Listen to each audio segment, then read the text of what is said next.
What is up, everyone? Welcome back to Base Damage. I hope everyone's having an awesome day today.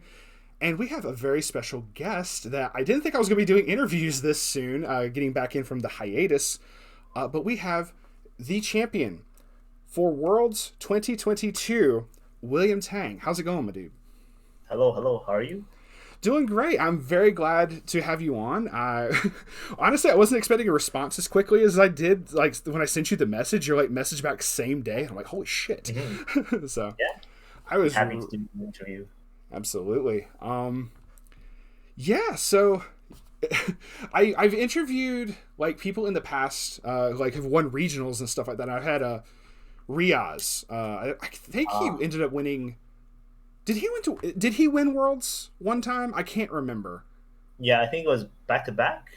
Uh, Possibly. Twice with AOT. Yeah, I That know was he definitely did AOT.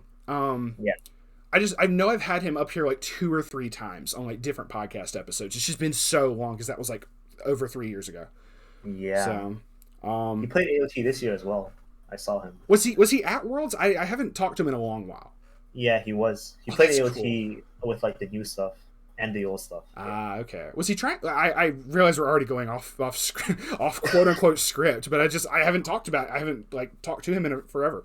Is whatever. Was he trying to do the anti meta AOT build or was it a different build? Do you know? I wasn't sure, but I just saw him play. It I was like a gotcha. table next to mine. Yeah. I got you. That's cool. I had to hit him up again at some point. So Riaz, if you're hearing this, I'm gonna hit you up at some point, bro. Uh, but all right, let's get right into it. Obviously, once again, congratulations. Obviously, Thank you. are definitely in order. It is no easy feat. I need to pull. I can't remember exactly how many people were at the Worlds this year. I'm trying to remember how many people were in it because I Well, know Weiss Tea Time did a whole post about it. it was either 46 or 47. It wasn't the full roster. 47 sounds correct. Yep, 40. Yeah. They got 47 total because they showed which decks were in there. The Mhm. big like four was quintuplets, Hololive, AOT, and Seven Deadly Sins. That was like the biggest representation there, and that was really cool. Mhm. Yeah. So obviously, we'll get into what you ran in a little bit here for those who haven't seen. But to start it off, obviously, I wanted to ask, what was it that got you into Weiss Schwarz to begin with? What got me into Weiss Schwarz? I used to play. So I used to play Yu-Gi-Oh, and Yeah, then that was going to be my next question. Was other card games? yeah. So I used to play Yu-Gi-Oh, but Yu-Gi-Oh went in a direction where I didn't really want to play anymore. Hmm. So I was kind of looking for a new game, and in one of our hobby stores, um, like Sakura Media, uh, in Vancouver, I kind of saw Weiss Schwarz on the shelf. So like I started buying some cards, but I never really got into the game Hmm. until around like 2018. I had a friend introduce me to the game. His name is Okay. Henry Mang.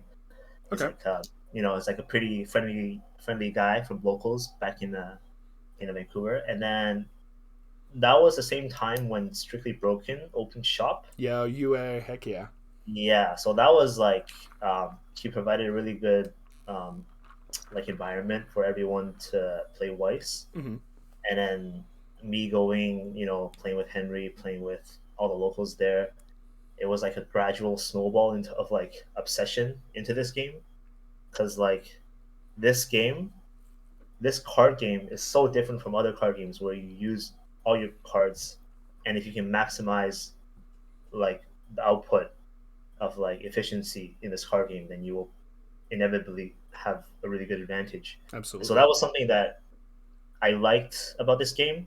Um, I would draw parallels with of this game with like other games, other board games, Hmm. such like chess, where you use all the pieces.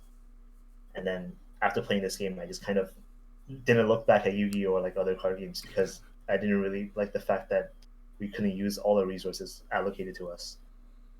Absolutely. Like how MTG has like the set rotation and whatnot outside of like say Commander. You can't use all the other old cards if you're not doing Commander and all that stuff. I can agree with that in terms of like I used to try to pick up like the older cards for that, so I very much understand where you're coming from on that and try to pick them up. But if you wanted to do like the competitive scene, it was like no, you have to always be getting whatever the hell is the newest thing, and that was it. So Mm, I feel you. I guess very similar with Yu-Gi-Oh as well because I got a big Yu-Gi-Oh background in terms of that. So no, that is really awesome. I can completely understand as well the, like, once you get introduced to once I got introduced to Weiss, in terms of like I said, the fascination of it just snowballed from there. Yeah. I mean, obviously, it like developed into an entire channel, so, which is insane. So I saw, yeah. he's like, yeah, we're kind of on it right now. And I was just, Yeah, I see all your deck lists on your channel. I know they're no good. It's just, yeah. Well, I mean, like there must be some good ideas somewhere, right? Exactly. That's what I hope. You know. Yeah, people can look at it and be like, "Oh, that's a card that they didn't read in the set," and they'd be like, "What if I put it into my deck?" Mm-hmm. You know. Which I guess we can get into. Like, this kind of plays into the next question I was going to go into, in terms of, every now and then you see, like you said, every now and then you'll see cards. It's like, oh, I've never heard of that. A lot of people follow. A lot of players will just kind of follow whatever is the meta and whatever is like the most popular thing to play. Yeah. And even though, like I said, with the next question I was going to ask, what was it that you played at Worlds? And I'll make my point from there. Yeah. So I think, hands down, without a doubt, JP has been playing this deck. NA has been playing this deck, and so this deck, quintuplets, I think, was the deck to look into bringing into Worlds and BCS. It was also really good timing, I think, for me, because Weiss has developed into such a like big community online, thanks to like Weiss Tea Time, thanks to like Discord servers, thanks to like YouTube channels like yours, other YouTube channels, that we have so many creative content creators, like looking into the decks, giving out replays. And even like on the JP side, 2022, it was a big meta for D side and Quints, that the deck list for Quints kind of evolved throughout 2022. And so I think, me seeing that, I really grabbed onto like the opportunity to look into the deck, and prepare for mirror matches, and prepare for situations where like a traditional undeveloped build of Quints would fail to like take advantage of situations. That was my main reason for taking like Quints into Worlds and taking that into like BCS. Absolutely, because like Quints has a lot of like interesting, like you said, there's a lot of cards for it, obviously between two sets at this point, that sometimes you'll find ones that aren't as, like, some cards that aren't as utilized as much. Right. And you're like, oh wait, this actually could be very good in the right situation and the right, maybe even sometimes the right matchup. But for the most part, like, finding something that you like, obviously what I was going to get into like a minute ago was, a lot of times I'll see the same build get circulated around. And it's just like people just kind of do the cookie cutter method of just, I'm just going to net deck and build from there. Your build, which I'm going to show on screen now, is different from a lot of the other builds, even if it is like following the Ichika variant of it, because it's for anyone who doesn't know, it is the Nino 8 standby, focusing on the Ichika variant, using like the Brainstormer to search for more of the Ichika cards, to be able to pitch for, say, for the Encore for the level 2, and just really good utility cards in general. And one of the ones honestly stuck out to me because I wanted to do test playing with this card in some other Quints decks as well, because I like Ichika, because so I have a Ichika waifu deck anyway, as well as this Nino deck. The level 0 Ichika that says it's the 002K Intimate Sisters. It says when it's put into the waiting room from the stage, you can pay 1, do yourself a damage from the top of the deck, and look at up to 2 cards from the top of your deck. If they're choose up to 2 Quints, add them to your hand, put the rest into your waiting room. I saw this, I'm like, this is a lot of advantage. Why aren't people using this more? And I maybe have seen one other deck list that utilizes this, but that was like just they didn't like place as high or something. But a lot of other people aren't running this. They're running the other level 0. There's another level 0 Ichika that on play lets you pay a similar cost. I think it's the exact same cost to search for like a level 1 or lower. Yeah. Which is still nice because you still get your good utility cards. One utility card in particular that you abused a lot in the semifinals feature match that I watched. The one that lets you shuffle Quints back into the deck to get like extra soul, stuff like that. Yeah. Randall was commenting, he's like, wow, he is really aggressive. He is just like, oh, send everything back and just attack with soul. It was just, I loved his commentary on that. It was really cool. But like with this Ichika, it doesn't limit you to level 1 and lower. It lets you can just grab whatever the fuck is there. It's just, oh, hand advantage. Let's go. So I really liked that, and seeing the level 3 early play Miku instead of the level 3 early play Ichika. I thought that was an interesting choice as well. I don't think I've seen that in any other build. So yeah, I guess go ahead and ask that real quick. Why was the choice of the Miku over the Ichika early play? So the Miku over the Ichika, a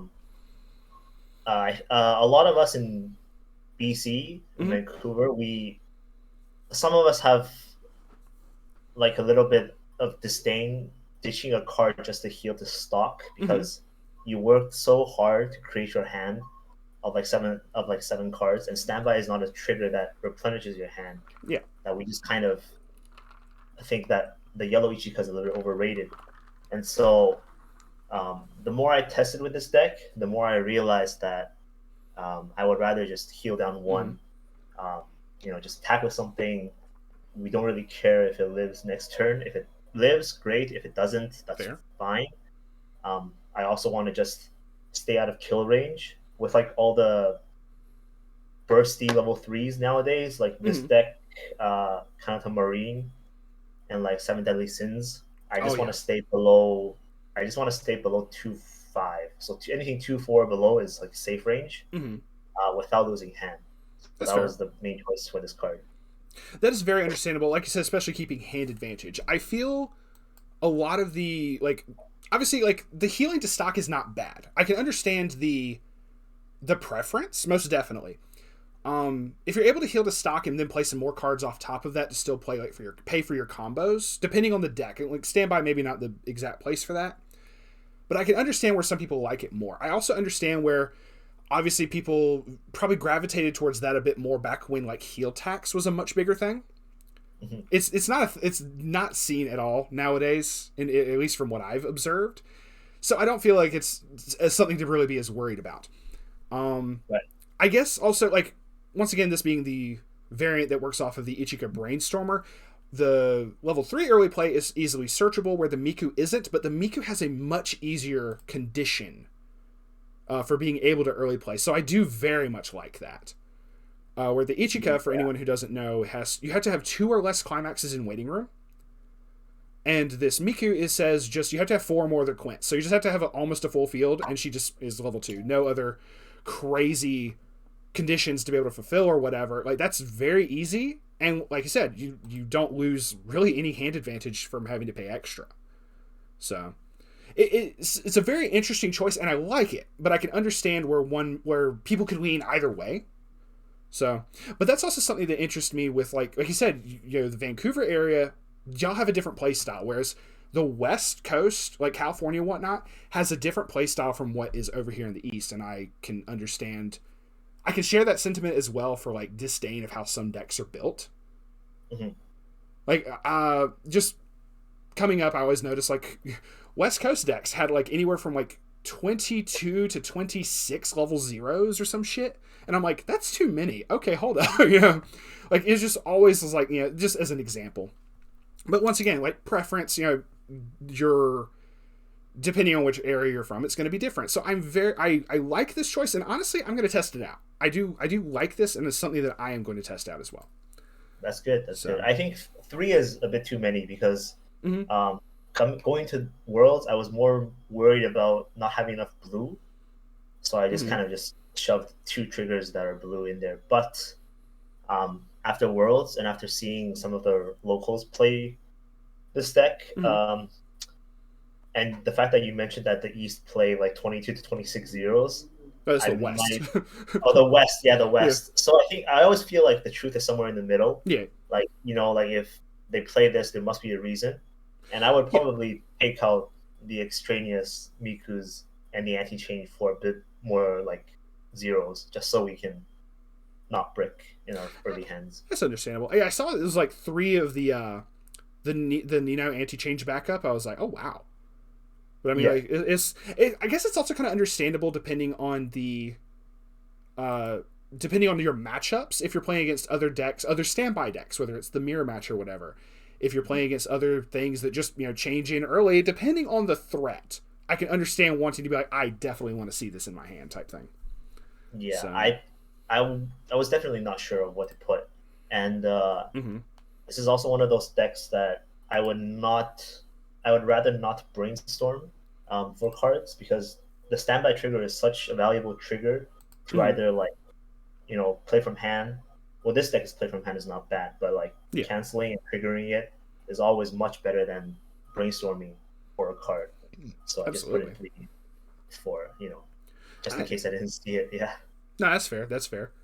Uh, because I've seen I've had several games as well, whether it be from Quint's 8 standby or other decks that I've tested out like 8 standby as well, where sometimes you just don't see the standby triggers or whatever the first like level or so, and it's like, oh shit, well, okay, we're gonna be a little bit behind. You gotta play catch up. So Yeah. Yeah. I understand. Just looking over the other choices in the deck and everything, obviously.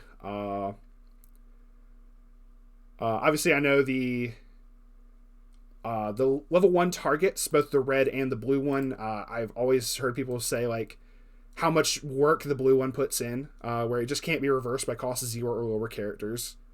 Mhm. So that's just like very much puts in work. I guess go to the Nito that you have 4 of in here. The one that I always like any standby deck if you can get a card that has the bounce back to hand effect for the cost when you play a climax, so that you have an open zone. I've always found those to be really, really like I feel as should be a staple in every standby deck, no matter what. If you have a card that does it. Yeah, Um, especially this part. mm-hmm, So in my very, very early uh, stages of testing, mm-hmm, um, I did play the Ricky at one point. I did play the runner at one point, mm-hmm. and I found that every time I played a game, I kept on using Ricky to search for that card. And so the more I The one played, that bounces to the hand. bouncer, Mm-hmm, yeah, the I more get I you. played the deck, when I first started testing with like the traditional build, like the first iteration of this Quince by like a Japanese player named Rintaro, Mm-hmm, uh, every time I played, I felt like I needed this card and I wanted to see like multiple copies of this card because this card, the 1K helps you beat mirror matches. For mm-hmm, example, if they have like an 8K 2-2 in front, you can actually pump the blue one to like beat the 8K body to like 8-5, right? mm-hmm, Um, you can also put bounce triggers like top check 2 on separate characters so that when you're attacking, you can dig for souls. And the mm-hmm, more I played the deck, the more I just realized, I'm using Ricky just to look for this card. Why not just cut the Ricky and play this card, like 4 mm-hmm, of this card? So that was my first reason for playing 4 of. mm-hmm. It But changes where you have to pay your resources as well. You're now able to yeah, I focus think on we're it have to more. pay my resources. Mm-hmm. And generally, I always have this rule, I guess, to think of Ricky's as like getting your level 1 combos. Yeah, So if you can get like a really good level 1 combo off the Ricky, then you're plussing off your level 1 combo and you can snowball off that. But absolutely. this deck doesn't, yeah. But this deck doesn't have a level 1 combo. And so I felt like, the Ricky was never enough. And therefore, I kept on looking for a card that can, like, plus me Mm-hmm. and attack, being aggressive, and block a lane. Mm-hmm. And that's where, like, the Ishika came in. So, like, that package of, like, 4 Ishikas and 4 bounce back was, like, the first reason why I started playing 4-4. I gotcha. Yeah. That's Um, understandable. yeah, so I mean, I guess I can address the shove back because I feel like a lot of people are questioning Mm-hmm. why I would shove back forward to play aggressively. So to Um, read it off for whoever's watching real quick, I'm just gonna read it off. It says, when this card is placed on stage from your hand, you may pay the cost, which is returning 2 quintuplets from your waiting room to your deck. Shuffle your deck. If you do, choose one of your quints, and it gets +1 soul till end of turn. The bouncing back effect is when you play a climax, you can return it to hand to, like you said, give a 1,000 buff and a top check ability. And this is very, very useful. This is amazing. But so please continue. I just wanted to clarify that effect for anyone who doesn't know. Yeah, so this effect has been in Weiss since like forever. A long while. There's like, yeah, for a long time where you can like shove back cards. But traditionally playing, if you play any 1k1 decks, decompressing your deck is always a bad idea, because why would you put in clean cards into your deck just to take damage afterwards? That's like the bottom line for every 1k1 decks. And I thought that way too. Even when I was playing BCS or regionals, I think shoving back early just didn't sound appealing. What changed during Worlds was the introduction of this new set called Seven Deadly Sins. I lost my first round to that deck, and I attributed that loss to just being not aggressive enough before they got aggressive, if that makes sense. I got you. So like at level 0, it seems that deck seems harmless, but once they hit that soul trigger of 2, once they start playing the 1/0 where they can top check and swing you for 3, you as the Quince player, you feel like you lost your opportunity to get ahead in the game.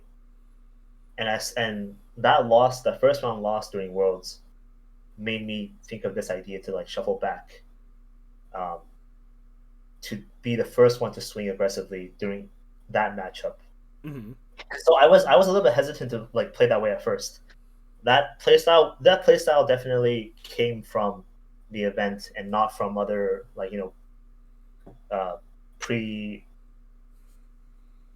I was not ready to play that way going into Worlds. But because of that loss, I decided, okay, I gotta find a way to be more aggressive. And if my deck is compressed, can I compensate for it? So that is the big question. Being a standby deck, we have this advantage of, if we get hit to 2, we don't actually care, because if we get hit to 2, sirens in the background are like, yes, go quintuplets. Yeah, it's like Vancouver's specialty. It's all good. Anyway, if you get hit to 2, we don't really care as a standby deck, because that means our deck state will be still full of climaxes, and we can actually cancel at 2. And even if we do hit a trigger at level 2, we can proceed to go to our level 3 game very easily. So that was the worst situation that I thought of while I was preparing to shuffle back 2. I gotcha. And so because if I was okay with that situation, then I felt like I could justify shoving back 2 throughout my entire tournament, which I did. Also, conversely, the other extreme would be you cancel too much. Okay, if you cancel too much, I would say most other decks cannot fix their deck state. But because we don't care about getting to level 2 first in first deck, and we also have that Ichika that can mill 9, then I felt very safe that I can get out of any bad deck state depending on what the opponent hits me with. Absolutely. That was a point that I remember Randall making in the stream when I watched the live stream of it, and that was a very interesting point of like, oh yeah, if he cancels too much, just bam, 9 out of the deck right there. So it's like, I never thought of it that way. So it's just a very interesting way of looking at it. So yeah. As well as with this card as well, I don't know if this is something you did a whole bunch. Most of the time I wasn't able to notice which targets you were shuffling back in, say in the feature match against Clinton. The level 3 that gets the standby trigger when you trigger it if you have one of the climaxes in play. When I first was making this deck, I was like, oh, I could put those back in and possibly trigger those for the standby effect, if that was a thing that came up a whole bunch. Did you feel that came up, like that particular interaction came up a whole bunch, or did it matter? Yeah, I would definitely, we would all definitely play for that situation. Like the ideal situation would be, when I shuffled back, I would shuffle back the 2 targets, and when I do slap the level 3 climax, then any standby trigger would yield me a really good target on the board, like in the back row. Absolutely. I would definitely play for it, but unfortunately, it didn't trigger. So, I mean, I'm not likely to trigger it anyway. Yeah, Um, but it's Shuffling there. back, yeah, but it's there. The play is there. I can high roll. If I don't high roll, there's always a chance where I can draw into it next turn. That's also a slim chance, but um, you just try to increase your chances in however way Yeah, you and can. that's the nature of this game anyway. Is you're constantly manipulating your RNG, your chances, your probability for a particular event to go off, a particular situation. That's the constant thing with Weiss, whether it's in the deck building process or mid game. Trying to adjust your chances. That's constantly what's going on. So, like you said, you play for that in case a situation like that were to happen, or any situation. So it is Yeah, understandable. Looking over the deck, I really don't have any other questions. A lot of it's like, I know. I'm trying to think. Is there any other points you want to make for the deck? I guess I'll go ahead and ask the next question I was going to ask anyway. Was Quince what you played to qualify, or was there another set that you played to qualify to get into Worlds? yeah. This is the same, Okay, same set. I guess, stat for Vancouver regionals. I gotcha. Um, I was still the top 10 looked still looked a little bit more like the traditional builds where you have like the two yellow early play Ichikas, Mm-hmm. and we also had the Neg 3 soul event. Yes, But that now, was another big thing. Uh huh. yeah, so the Neg 3 soul event, that's like a very early iteration of Quince. And because this 8 standby deck plays a little bit differently than the traditional standby decks, Mm-hmm. where you give up a damage lead for a very impenetrable wall, and you hold these defensive tools at 3. Um, Quince doesn't actually shine defensively, and so we would actually rather play aggressively in this deck than to hold like the neg three soul event. Yeah. Um, also the stock healer. I think we all, well, maybe not all of us, but like some of us think that it's not worth the hand, and so this is like Mm-hmm. the second iteration of what I brought to Worlds. That's understandable. Like I said, like as well as the interesting choice of searchable via the Ichika Brainstormer versus way easier to hardcast from hand. Like I can completely understand the choice between the two. It's very interesting, and I still say, regardless of whichever you choose, you should always have an open mind of I can always play differently Mm-hmm. type thing. So, and that's where I feel that, like you said, you went into this thinking one way, and you got into it and went, I need to play more aggressively. Your mindset changed, and that helped you to grow both as a player and obviously I feel obviously helped contribute to the succeeding and being winning the championship and everything. So it's adjusting your minds, like thinking outside the box. I feel is one thing everyone should do, but a lot of people aren't willing to do that. So it's kind of disappointing in that regard. But Yeah, I there's a player named Ryan Wibberley, mm-hmm. who played Konosuba for 2019 Worlds, Okay. and Konosuba at that time had like a really good engine back row, but kind of lacked the stock to let that happen. And so Ryan, uh, being very innovative, he played 4 of Snot Aqua. I don't know if you know that card, but it's like when it gets reversed, you mill the top 2 cards of your deck, and if there is a level 2 or higher, that reversed card goes to stock. And therefore, once you have that stock, you have your infinite pluses with your back row engine, and you can always pump out cards to do damage.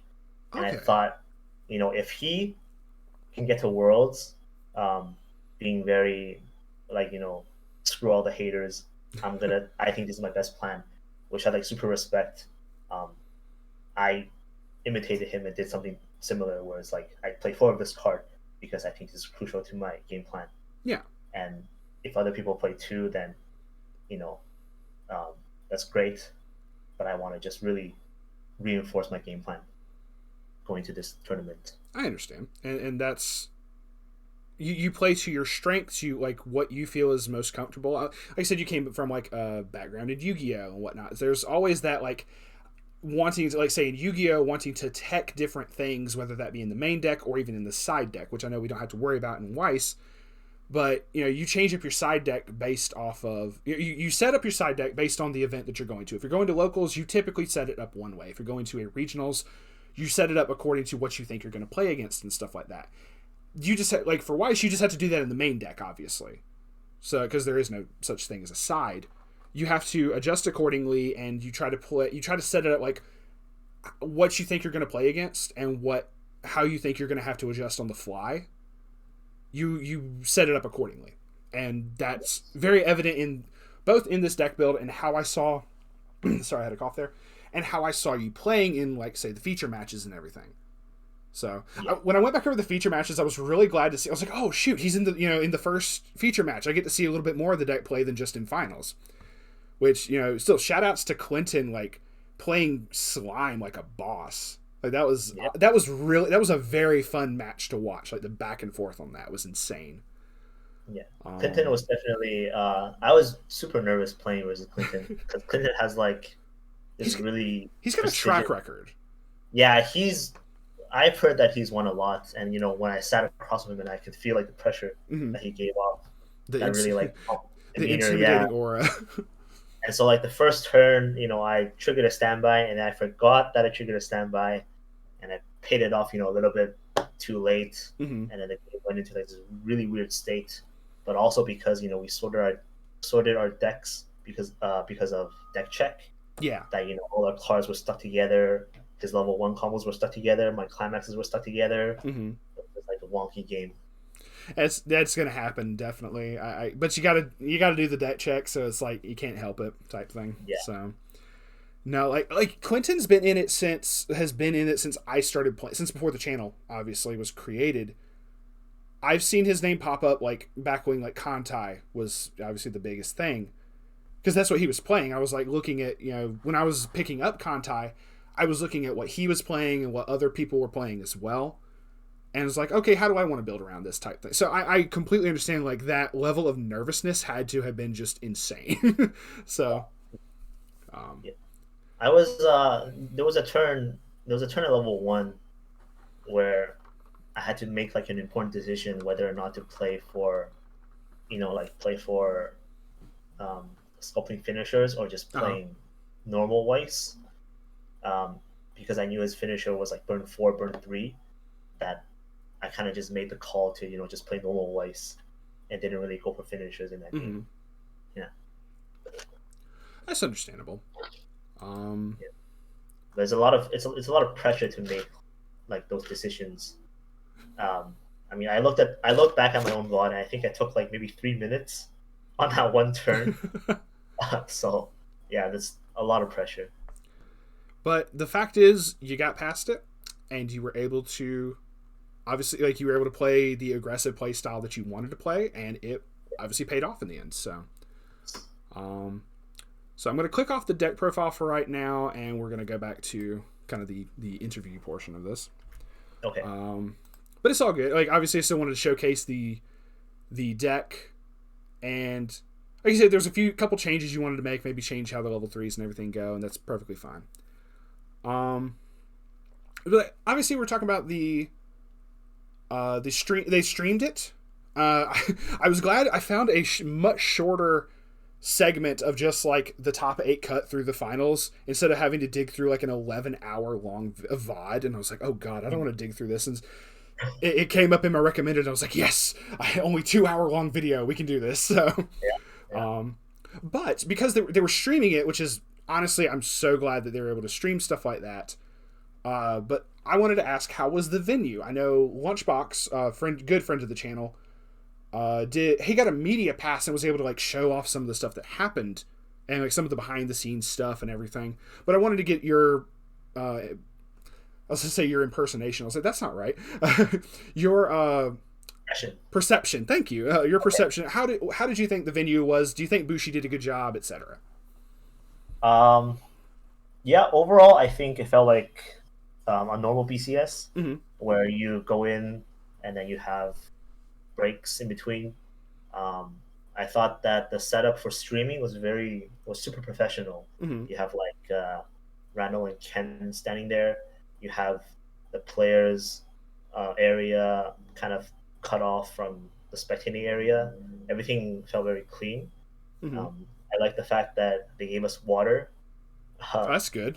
like water coolers, because after like an intense game, I get like really thirsty and I have to like cool down with water, and like Absolutely. think like reset and think about the next match. Which is uncommon because I've been to like a lot of Yu-Gi-Oh regionals. They're like no food, no drink, no nothing. Like you are not allowed to do that because we don't want somebody to go, oh no, my drink slipped, and fuck up somebody's deck. So I'm very Yeah, glad they were willing to do that. yeah, that's good. That's very good for us. So Yeah, they also had Vanguard. I didn't really look at Vanguard because I was kind of in my own head about how to play this tournament. that's fair. Um, I didn't look at it either for alternate reasons. So I yeah, understand. menu was good. The hotel that they gave us for like the regional winners was like super great. Ooh, Um, okay. yeah, it was like we had a kitchen in our hotel. We had a kitchen, and the usual bed in the bathroom. Felt like like a one bed apartment. I've as a truck driver, I've been to like different parts of the country and everything, and sometimes if they have to put you up in like a hotel or whatever, because the truck has to be worked on or something. I've been in a couple like that, like in terms of like, oh, there's like a small kitchen here. There's like actual like a stove and stuff like that. Like every now and then you see those. It's like, oh wow, this is actually really nice. Yeah, So I feel you on they that one. treated like kings. The Kings. Like kings.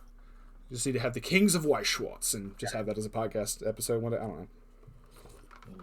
Yeah. Oh man. All right, so venue awesome from what even from what I heard, like I said, Lunchbox talking about, it was really cool. They were like super accommodating and everything. Uh, let's see. So the next thing I wanted to ask was obviously the only thing I really looked at was the top 8 cut and all the way through finals. Mm-hmm. Which I need to pull up a thing for that in a second here, which I'll pull up like what all decks were in the top 8 and everything. But there were several games leading up to the top 8 cut, obviously. So how many rounds was that? I think that was 6. 6? Yeah. Okay. Yeah. I wasn't certain how the number was going to be with it being 47 people. I was like, I know there's going to be a fair amount. I just wasn't certain how many they do for that. Yeah, we had 6 rounds. Yeah, I remember now. Okay. Yeah. And so I guess through those 6 rounds, you ain't got to go in like great detail unless you really want to. That's totally your choice. But like, what other decks did you go up against that you can remember? Any that stood out that you thought, oh wow, this is a build I've never seen before. Whatever tickles your fancy in that regards. But please, if you want to give an overview of those games leading up to the top 8 cut. Okay. Well, the first deck I played was Seven Deadly Sins. Ooh, And, right out the bat, Escanor. yeah, I didn't study this deck prior to going to Worlds, Mm-hmm. and so I heavily underestimated it going to first round. My opponent, really good player, Gordon Lai. He got 4th place. When I was playing him, I was like, I understood every, or like most, if not most, every move that he made with the deck, like where he wanted to get advantage and where he wanted to like move his cards around. Mm-hmm. So after losing to him, that was like a really big change in mindset for the tournament, and I felt like that was the deck to beat. Um, there was a point too after first round where I felt like, oh no, maybe I should have brought Seven Deadly Sins, but like that's no longer possible after you bring out your deck. Yeah. But It's like, sorry, you've already submitted your deck list. No swapping out now, guys. So yeah, so it was then and there that I had to come up with a new game plan, mm-hmm. and then for my second, third, fourth, fifth, sixth rounds, Mm-hmm. I just started to play, shove 2 back, stay in the first deck, don't clock, don't take refresh damage. If I take a standby, great. If I don't take a standby, I'll just cancel later. Mm-hmm. And so, second round, I played versus Pachin, played like that. So if I can't beat okay. board, I'll beat him in damage. Mm-hmm. Third round, I played versus what was the third round? Let me think. Let me think. Let me It's all think. good. If it comes back to you later, it ain't no problem. Yeah, so third, fourth, fifth round, I played versus some random decks like Hololive, Mm-hmm. Barb, um, a variant of Quince with Gate Standby. Um, Interesting. and Okay. in my sixth round, I played versus Connor Pelhan. He was Oh, also playing boats. seven. Okay. Yeah, so yeah, he's famous. He brought like his Swadloon plushie. That was kind of cute. I saw that. I saw Lunchbox actually talk to him on the video, and it was he interviewed the little plushie. So Yeah, Connor, super nice guy. mm-hmm. Um, so I played versus round six, and I was ready for his seven deadly sins because throughout the day I kind of just thought about how to beat the deck, Mm-hmm. where the power line lies, and where I can take advantage of, um, like their triggers not being a plusing trigger, the fact that they have to like draw into certain cards, and the fact that their zero is a little bit more smaller than my Ichikatuke. Mm-hmm. So after winning that game, I felt like I was in a very good contention to like win worlds. Um, until I saw top eight and I saw, oh no, I'm going against Clinton. Um, yeah, What's that? it Yeah, I was can win scary. this. Clinton walks up. Is just Yeah, like the no, JoJo no, walk. yeah, the boss. Um, but yeah, luckily, I just stuck to what I did throughout the whole day, and then Mm-hmm. somehow managed to win that one. And then top four, it was a rematch between my first round Gordon, um, and yeah, since I had a game plan versus Seven Deadly Sins, Mm-hmm. um, I took that game off him, and I really wish that they recorded that game because that was the game where um, like all my shove back cases came up, Mm-hmm. and all the advantages that I thought I could get versus Seven Deadly Sins did come up, but it was unfortunate that it wasn't on camera. Um, Yeah. and then Gordon, uh, very good player. Unfortunate that he didn't get third, but Yeah. he's up there on the podium with us. Yeah. When I was watching the video, they had obviously so it was you playing against him, which was 8 standby versus Escanor. But the other game that they showcased, which was with Michael Doolittle, which was the guy you had to face in finals, versus Matthew Mead. If I'm mispronouncing that dude, I'm very sorry. It was still an 8 standby Quince versus Escanor like match. So that was both of the final games was each of those setups. I thought it was like, oh, this is gonna be very interesting how this goes. So and Yeah, I then didn't know. I thought when I finished my game and I looked toward the feature match, I thought that Seven Deadly Sins would win. mm-hmm. And then, after 2 minutes of talking with my friend, I find out that I have to play Quince versus Quince in the finals. So pleasant surprise. I do want to say Quince is still the better deck. I Mm-hmm. know people all around North America have tested that Seven Deadly Sins does win against Quince, but Quince definitely has the tools to like take advantage of where Seven Deadly Sins Mm-hmm. might be a little bit weaker in the game plan. Which is understandable. Like the Escanor combo, and there's other really good cards in the Seven Deadly Sins like deck for this. But like the first time I ever read the Escanor, and I just read it off to like a buddy the other day because he's going. My buddy Joe Schmo, he's going to be going to the Atlanta regionals, and he's like, what am I going to be fighting against? I don't keep up with the scene as much as you do. And I told him what the big things were, and I'm like, oh, Seven Deadly Sins was one of the ones that came up. He's like, the fuck is Seven Deadly Sins playing? And I'm like, bro, have you not heard of the Lion Sin of Pride Escanor? He's like, well, I know the character, and I read off what the level 3 does, and he goes, oh, I have to deal with that. Okay. Like I heard a little bit of intimidation in his voice, but I know he's still gonna like practice against the deck and everything, and try to do what he can in case he has to play against it. But I try to give him as fair a warning as possible. Like that alone is crazy. Whether it's up against Quince or any other deck, whoever's on the receiving end of Escanor is like sweating bullets. Let's be real. Yeah, So most definitely, that is a very intimidating deck, no matter what you're playing. But like you said, a really good matchup against Quince with the 8 standby and everything. It's just like it's just one of those things. Like, obviously, what came out on top was a standby for both games. Like you said, it's kind of a surprise in the end. You're like, oh, I'm going to be fighting Escanor at the end here, but ended up not working out that way. But I was honestly, I'm a real big fan of the Quince anime, so I was glad to see Quintuplets winning as much as it did, even if it was because of the 8 standby. Nice. I was just like, I enjoyed the series. I'm very glad it's a set that I like that won, regardless of who did. But obviously, I also like 7 Deadly Sins as well. So I'm just like, damn, Escanor be putting in work. So yeah, that's a really good top end. Mm-hmm. That's really good top end. There are definitely turns versus 7 Deadly Sins where you can kind of have like a chokehold on how they sculpt their finishers. Mm-hmm. So generally, if you do have that advantage, you can limit their finisher to only one lane. But you gotta have a really good deck to like choke them of that resource. Mm-hmm.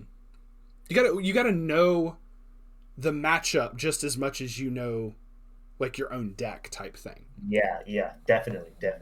Like like you said, you gotta know the exact choke point and try to go for it. So I mean, that's that's a big thing in like Yu-Gi-Oh as well. I've always seen people talk, just to draw like a little bit of a comparison. I've seen that before, people putting like discussions on like different, for anyone who knows about like the different hand traps and whatnot. Like I can't count how many videos I've seen pop up on my recommended of when to play hand traps, when you have to exactly play a certain card to prevent your opponent from going further. You're like, oh, if you do it too early or too late, you're fucked type thing. Mm-hmm. So it's knowing those points and knowing the interaction of the cards just as much. You gotta definitely go in and do your research. This is not just something you could just waltz up and be like, oh, I'm just gonna play Weiss today and we just +2 soul everybody. So for sure. The thing. So like you said, like a lot of just a good variety. Even though, like you said, that was like the top 4 was those main decks. There was still Mashuka Tensei, Danmachi, like I said, the Slime. There was a single Adventure Time and a single Ruby deck I thought was really cool. So I'm like, shout out to the Ruby player, whoever you were. You're one of the MVPs in my book. Just saying. I guess going through, like, you went ahead and basically answered like the same discussion of going through like the top 8s and everything and how your thought process was for that. Going through all that, were there any big moments you feel you would have played differently now, looking back on it? Played differently. Or you feel like you're happiest with like the aggressive approach that you took throughout the entirety of it? I would say the aggressive approach I would keep for this deck. Mm-hmm. I would definitely change the deck now. I think a little bit too many top end cards and not enough early game cards. If I had the opportunity to like test versus 7 Deadly Sins before Worlds, I mm-hmm. think I would have taken it just to be even more confident and maybe like try to go for a win starting round 1 as opposed to like losing round 1. I gotcha. Minor inaccuracies of like sequencings throughout the matches, but I think if my game plan remains solid, generally it would give me a good chance to win. That's understandable. Which, like you said, you lost round 1. Yeah. But you also ended up winning it at the very end. So it's like, that's one of the interesting things as well. I've seen some, depending on the game, even like, obviously like in regionals, it's a different story, but especially in Worlds, I've seen in regionals, whether it's Yu-Gi-Oh!, Weiss, or whatever, people lose the first game. They're like, all right, I'm out. Peace. Have a good one. And it's like, oh, I'm not going to be able to win it. But you kept through with it and obviously, came out on top. So it is like, it's another thing where it's like, it's a mental thing. It's not just like, oh, as soon as I lose one game, as soon as people get into that defeatist mindset, obviously that's what's causing you to lose now, is that defeatist mindset, not just, RNG. Yeah. So, I mean, RNG is going to play a factor in it, but I've seen that happen even just in locals. Like one of my best friends, he'll just be like, yeah, well, my deck's shitting all over me today, or, some response like that. And I'll be like, bruh, just try to be a bit more positive about it and be like, I'm going to do better. I'm going to try to get better type thing. And that's what I see in the descriptions that you're giving me. And I react more positively to that. So personally. That's good. That's good. And Yeah. even if you lose in locals, it's not like the end of the Yeah, world because you can obviously. always go back home, lab, try out new ideas. Talk with people. After playing, you get food with people. Talk about like the decks. Talk about the lines, Hmm. and then everyone can get better um, because of this shared knowledge. Absolutely. And that's why, not just myself, but why other people, 3-6 Cancel, Tressus Collectibles, that's why they make these videos. They want to share that knowledge and be like, hey, you can try this. Hey, you can play this way. That a lot of, that those different types of approaches, not just my videos, but a lot of people do that. And it's important to do the research. It's important to listen to other people's points of view, but establish your own like decide for yourself. Obviously, in the end, don't just be like, I'm gonna net deck this because because Shizukat said this is the best deck, or just whatever. I just threw a name out there. You're like, okay, he says this is the best deck. Why is this the best deck? And go into, or whatever, whoever says that, you look at why they're saying that, but go based off of your own experiences and what you feel, your gut feeling type thing. Yes. So Yeah. With that being said, how does it feel to be the champion? Like, how does that feel now, like, after the fact? How does it feel? Well, I've always wanted to win one of those trophies. Mm-hmm. I think the trophy is definitely one of the ones I sought after for the longest time. Mm-hmm. And the fact that I can share this deck list,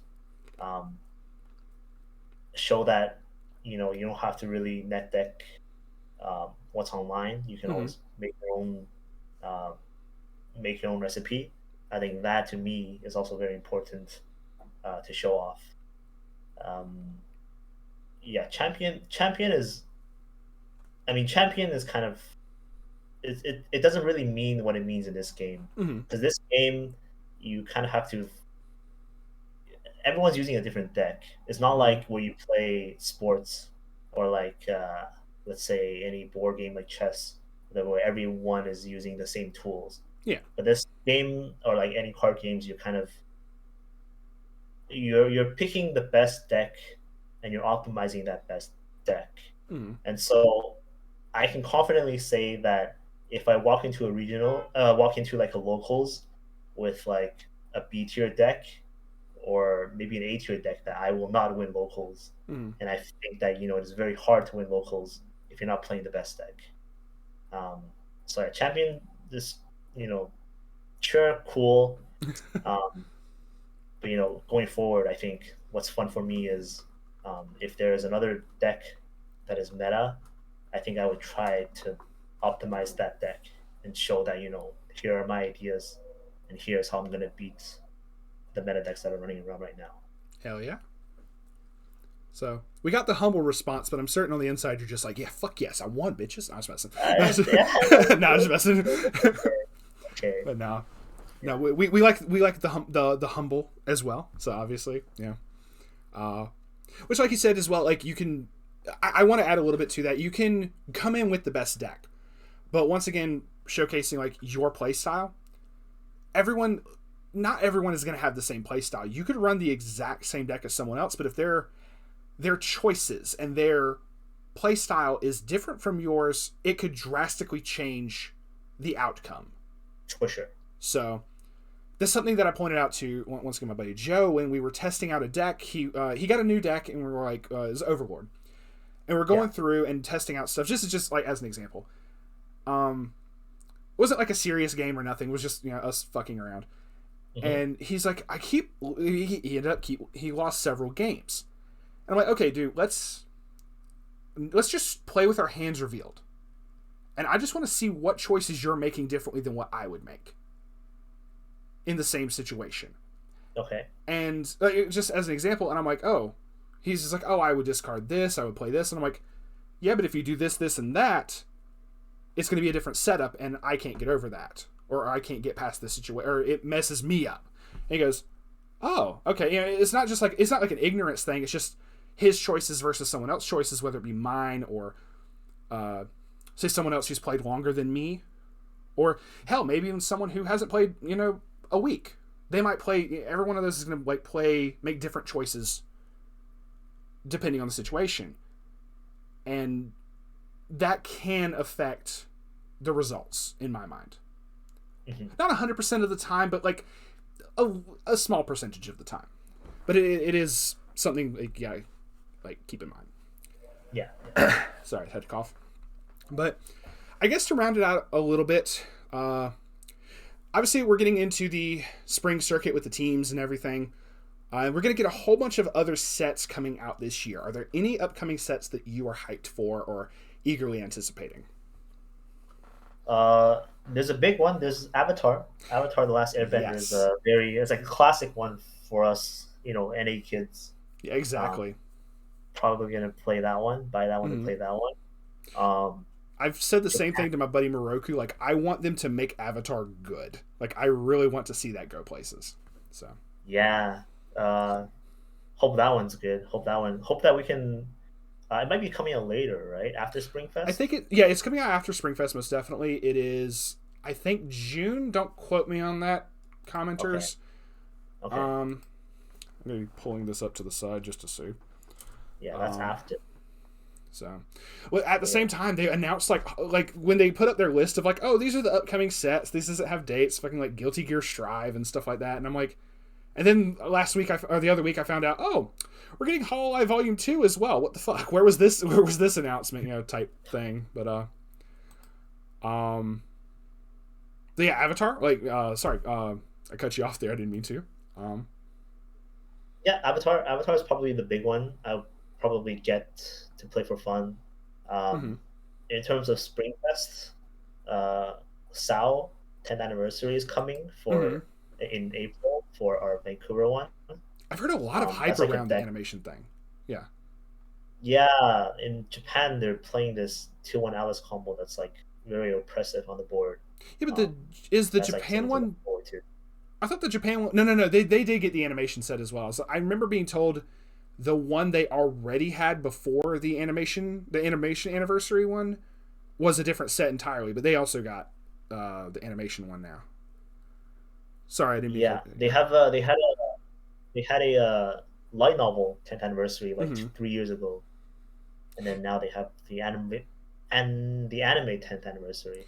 Yeah, I saw a bunch of the cards on the light novel anniversary one, where there's like several cards on the ban list. I'm like, what the fuck do these do? My buddy's like, we're not getting those. You're good. I'm like, oh shit, because there's like a fucking Heathcliff that was insane. Okay, so that is April 21st. We're getting that. One day off. If it was on April 20th, that would be even better. So, and then Airbender is June 16th. So that'll be after Springfest. Mm-hmm. I'm very eager to see what all they do with that. The Quintuplets movie set is also going to be after Springfest. That's June 2nd. So just adding to what is already in play. Maybe they'll make some changes off of that. I don't know. Yeah, the movie set lets us play better zeros and cut the ratio of 1/1s to just 4 of the level 1 combo. So like it frees up a lot of choices for the deck. But the deck might have a ban list still. Yeah, that was one thing going into this. I was like, I saw that there was like a ban list update, and I'm like, oh god, we're gonna get the level 3 Nino is gonna get hit to 2 or some shit like they did on the JP side, and they didn't touch it, and they didn't touch the Ichika Brainstormer, and I'm going, this is okay. We don't get the event, but I'm fairly certain a lot of people are gonna pick the level 0 Nino over the event anyway. That's just me. But I saw that, I'm like, oh wow, we escaped this like very easily. Like this could have been very bad. Yeah. Oh man. But heck yeah. Let's see. I guess I try to ask a lot of people this anyway. Is there any anime you want to see put into Weiss Schwarz that isn't already? Whether it's on the English or JP side, it doesn't matter. Is there any anime you would like to see in Weiss? Ooh, anime. I guess anime or manga, because I have a manga pick personally, but anime or manga. What's yours? What's your manga pick? My manga. Me and Gothmom talked about this on another podcast episode. There's a manga called Siren. Psyren. Okay. It doesn't have an anime. I wish it could get a fucking anime. It's so good. It's a old like shonen series from like years ago, but it's one of those series that stuck with me. I would love to get that in Weiss. So this is me personally. It's likely, it's more likely for JP to get all these like light novel sets, but in English, I think we're all stuck with anime because I think that's what sells. I think for the most part it is. The only thing that I've seen that doesn't follow that, this was very weird, was the Kobayashi's Dragon Maid. The cards that we got were more based off of the manga, and the ones that JP got were more based off of the anime. Wow. So I thought that was like a really weird I'm like, I've not seen the manga. I've only watched the anime. Hold up now. So maybe it's like cheaper for licensing or something. I don't know. Maybe so. Like I know that there was like issues with like say bringing the anime over, where they had to do like a bunch of they had to do like a whole bunch of edits. The one like small not Kana, but there's another small dragon girl with like massive boobs. In the English dub version, she has no tits whatsoever. She is completely flat. Like they had to completely retcon that. They had to change up something for one of the other dragons, Lukoa. They had to change up something for her as well. So I mean, like there was a lot of stuff like coming over from JP to English dub that they had to make tweaks in the anime anyway. So I almost wonder if it's something along the same lines. They're like, hold up, we're gonna have to look at this and like make a choice here. So I don't know. I'm trying to think of any other series that, but I believe you're still correct in that like 9 times out of 10 I feel that we get most of the anime stuff as opposed to the light novel, like with SAO. Yeah. So yeah, if they keep releasing Avatar, or if they do licensing for Avatar, I hope that they get like Korra as well. Oh, Korra honestly, that would be really cool. I know it was I went into some research with this with a buddy recently because of a different reason altogether. I know it was a different production company that went into making Korra versus Aang Avatar. Yeah. It was like a different production company. There was like a different animation studio doing this stuff. So it would be cool if they could, like, because they did that, like, obviously, if it was an animation studio that, it did multiple seasons or something like that, say for like, obviously for like SAO, we got multiple SAO sets, multiple AOT sets for at least a bit before Wit Studio took it over. So this is just me nerding out about anime shit now. So, is whatever. That's fine. But say like in the example of like say Fairy Tail back in the day, where like it changed production hands so much they just couldn't get the rights to it to continue. Oh, I see. So it is one of those things like up in the air. They probably could easily do all of like the like regular Avatar, like just Aang. But I would still like to see Korra. I can agree with you on that. I would love to see Korra. I just don't know how easily they could do that. That's fair. So, that's fair. I would still love it though, because I actually really did like Korra. I know it got a lot of hate for stuff, but Korra was still like freaking awesome. So the first couple episodes, the animation just blew my mind. So yeah, that was great. So any other sets like Korra? Any other series, whether that be, we're gonna get Ed, Edd and Eddy. I'm just kidding. No. Any other series? Not sure. Not sure. I think I'll just whatever seems appealing. I'll probably just play. That's not sit around twiddling my thumbs. Yeah, that's understandable. What did you think of us getting Adventure Time? I'm just gonna throw that out there. This is like just random off the cuff. Just Adventure Time. Adventure. I was like, why? A few locals here got Adventure Time, but I never really watched the cartoon, so I'm not really sure. I probably saw a handful. It's more like a meme, I tell my other friends, we have Adventure Time in this game that I play. Yeah. And like, what? Bubblegum. Exactly. Like, I know a long while back they did a survey thing of like, what would you like to see in Weiss and everything, and obviously I was like, I would love to see Ruby, and that eventually came about. Wow. I feel that was probably just a meme thing where people were like, hey, we all should answer like some random shit from Cartoon Network, like Adventure Time, guys. That'd be hilarious if that got put out. I honestly think it got memed into existence. So I don't know. It's whatever. I'm not trying to hate on the set or nothing. I just, when I heard that, I'm like, wait, what? So it actually happened. Yeah. I don't really have any other major questions. I guess, do you have any other like closing thoughts in terms of in terms of going back, like say to the regionals, to the worlds, anything like that, any other like thoughts, anything you want to say, any thoughts you have, anything you want to say to the audience, anybody you want to shout out as well. Anyone I want to shout out? Mm-hmm. Shout outs to BC community. Hell yeah. BC community, we have very, very solid group of people who play Weiss. Mostly JP, English as well. Mm-hmm. Some of the better players don't play this game anymore. It's like unfortunate, but if they do though, I feel like Worlds would be much harder to win. Other closing thoughts? Mm-hmm. To put you on the spot, no, I was messing. Springfest is happening. Mm-hmm. I hope people try my deck out. I hope people can use Quinn, Seven Deadly Sins, Mm-hmm. and people can maybe find the third deck that's really strong. I'm always curious to see what people put on the list, like put on the internet as like what the best decks are. Mm-hmm. I think that's like the fun part of this game. You just never really have like one set deck list. It's always evolving. It's always shaping up to have like a more efficient game plan. Even Quinn's, like you can see that in the 1 year it's been out, the first deck and the deck now is like completely different. It's vastly different, yes. Yeah, so that's what I'm kind of like focus on. Other things, probably just wait for fall to play Vancouver regionals again. Hell yeah. Are you going to be participating in the team Springfest or anything? Yeah, I have a team for June. We have some ideas. I don't know if we'll get to practice because one of our teammates is in Saskatchewan. No, not Saskatchewan. Is in Alberta, which is like another province in Canada. Maybe we'll talk about some things online, discuss some ideas and deck lists.